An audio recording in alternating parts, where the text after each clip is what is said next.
Thomas the Tank Engine wouldn't stop being a nuisance. Night after night he kept the other engines awake. "I'm tired of pushing coaches. I want to see the world." The other engines didn't take much notice, for Thomas was a little engine with a long tongue.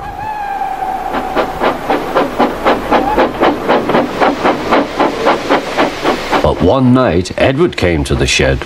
He was a kind little engine and felt sorry for Thomas. "I've got some trucks to take home tomorrow. If you take them instead of me, I'll push coaches in the yard." "Thank you," said Thomas. "That will be nice." Next morning, Edward and Thomas asked their drivers, and when they said yes, Thomas ran off happily to find trucks.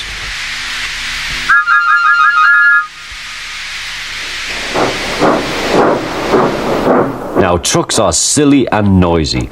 They talk a lot and don't attend to what they are doing. And I'm sorry to say they play tricks on an engine who is not used to them.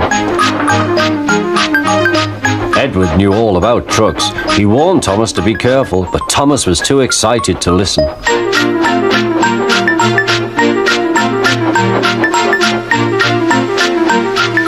The shunter fastened the coupling, and when the signal dropped, Thomas was ready. The guard blew his whistle. "Peep, peep," answered Thomas, and started off.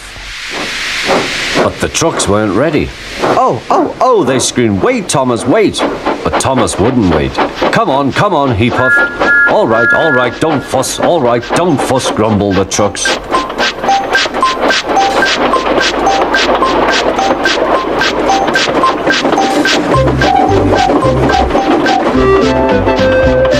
Thomas began going faster and faster. "Whee!" he whistled as he rushed through Henry's tunnel.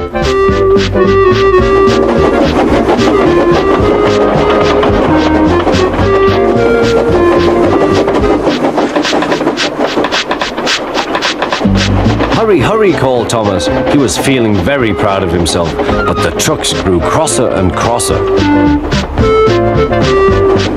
At last, Thomas slowed down as he came to Gordon's Hill.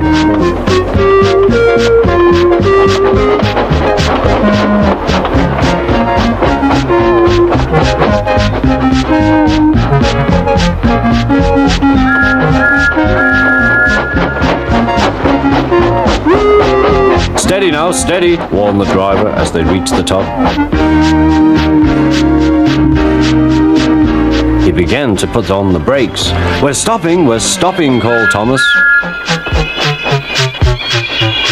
No, answered the trucks, bumping into each other. Go on. Before the driver could stop them, they had pushed Thomas down the hill and were rattling and laughing behind him. Poor Thomas tried hard to stop them from making him go too fast. Stop pushing, he hissed, but the trucks took no notice. Go on, they giggled in their silly way.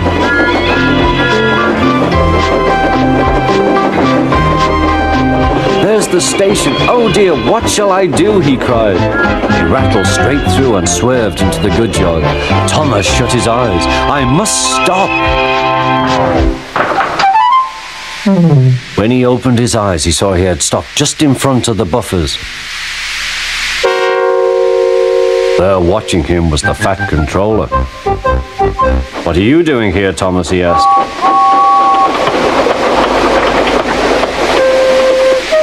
I brought Edward's trucks, Thomas answered. Why did you come so fast? I didn't mean to. I was pushed, said Thomas. You've got a lot to learn about trucks then, little Thomas. After pushing them about here for a few weeks, you'll know almost as much about them as Edward. Then you'll be a really useful engine.